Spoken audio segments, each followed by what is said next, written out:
Hi guys, good day to everyone.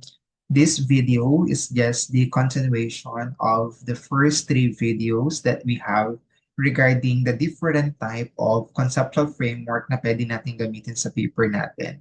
And we are already done in discussing the theoretical framework as well as the causal framework and descriptive framework. So ngayon, I will be discussing uh,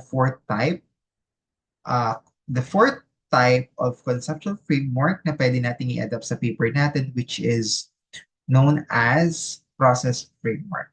So unlike the first three frameworks that we have na technical na discussion, ang process framework or also known as procedural framework ay basic lang. Kasi the only thing that you have to present on process framework or procedural framework are the steps that you will be utilizing towards the accomplishment or towards the end of your research paper. As simple as that. Okay. So to give you an example of that, this one, I have here an example of process or procedural framework. So this one is taken from a reference material sa Google Scholar.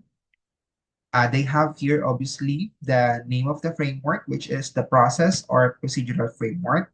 Then after that, the researchers just put a short introductory statement regarding the contents of the process or procedural framework. Then after the introductory statement, they put now the graphical illustration or the visual illustration of the different stages or processes that they will consider in conducting their research paper. So technically, they have here 5 steps. Stage 1 is all about identifying problem. Stage 2 is all about deciding a solution, either be input from the literature or expected perceived benefits. Then stage 3 is all about implementing the solution. Stage 4 is all about evaluating the created solution through student feedback.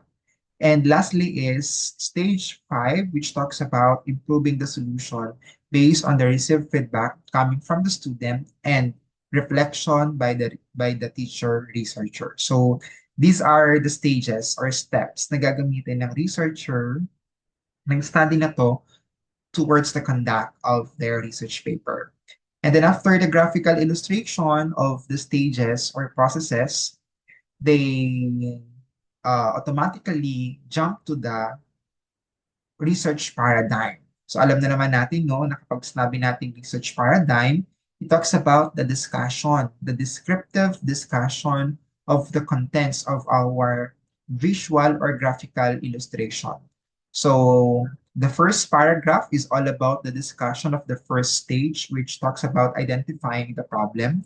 The researchers discuss here the things that he or she will done in this particular stage. Then after that, the second paragraph is all about the deciding on the solution. It might be based on the literature or based on the perceived solution of the researchers, though the researchers just discuss everything. Ito sa paragraph na to. Then the third paragraph is all about the third stage, which talks about implementing the solution. So the researchers discuss everything that talks about implementing solution. Then the fourth paragraph is all about evaluating the solution based on the feedback gathered from the students. Then the discussions on that.